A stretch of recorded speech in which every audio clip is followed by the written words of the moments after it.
New York Mayor Eric Adams has a new solution to the influx of migrants that are coming into New York, some of them being sent from Republican governors, others just looking for a better life, seeking asylum.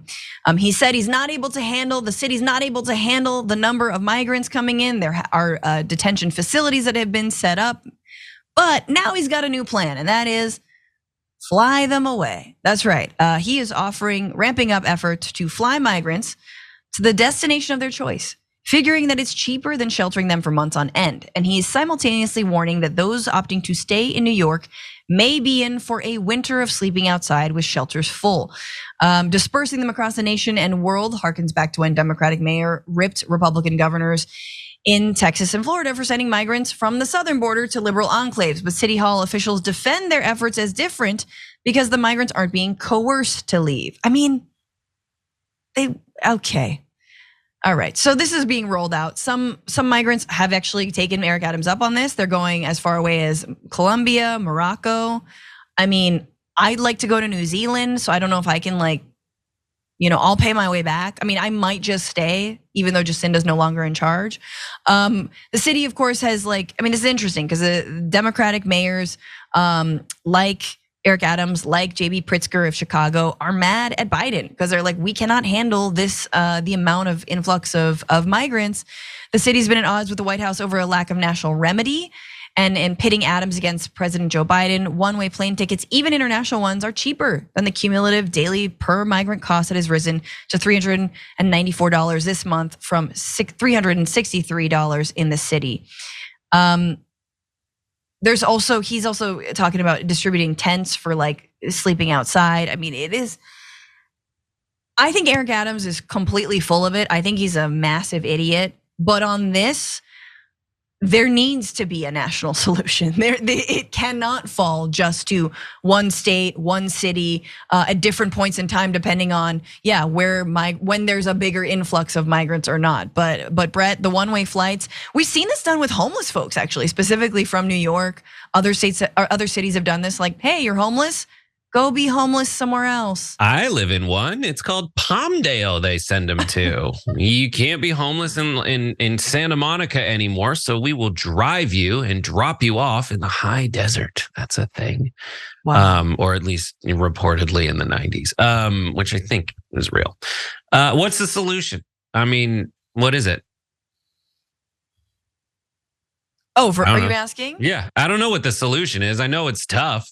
I don't know what to do in this scenario. I mean, I know a lot of it has to do with building housing for people and having a means by which you could get them jobs and whatever counseling you need. I mean, I assume it'd be something like a federal jobs guarantee, and then for the homeless when you're talking that way, but also like a pathway to citizenship. We have laws in place for asylum, for people to seek it and then get granted it or have their attempt rejected. But in the meantime, there's a lot of people, a lot of places, and mayors have a lot of issues they need to deal with. And I know and understand that people come through New York, but this is not the first time there's been an influx of migration to New York.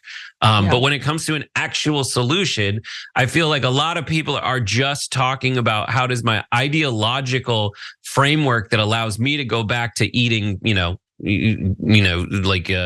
hamburgers or just go back to my normal life. How do I feel superior talking about it and then go back to whatever I was doing before, not caring about it? Yeah. I don't know what the solution is. It is a very difficult solution. I think a lot of common ground people on the right can come toward it with is like, oh, these people are also agreeing with us that this is the greatest country in the world, and they're seeing some kind of path like your ancestors did if they came here voluntarily. But I think there's multiple layers to a solution. Obviously, I think what you're referring to is folks like, pie in the sky lefties like me, or like, hey, let's make sure that folks don't have reasons to migrate in the first place. Let's have better US foreign policy toward Latin America. Let's drop the sanctions on Venezuela, whatnot, which, I mean, there's massive Venezuelan migrants coming to the US. But leaving that aside, I do think there has to be federal money. I mean, right now we're being asked to send more money to militarize the border, but what about more money to actually shelter folks in the meantime, right? Supporting these folks who are in New York now. They're there now. Either they're on the streets, which I would argue Republicans are fine with. They're like, yeah, the right's like, yeah, I don't know, live on the street, die for all I care. But like, no, temporarily they should have shelter. They should be safe. And then broadly, yeah, a pathway to citizenship. And I will say Biden on this is the same when it comes to Israel foreign policy, in my opinion, which is just doubling down on Trump stuff. You still can't seek asylum in this day and age because of Biden's Biden's border policies. And he's never gonna win with Republicans. They're always gonna think he's too soft on migrants, even though he's actually just as tough as Trump was.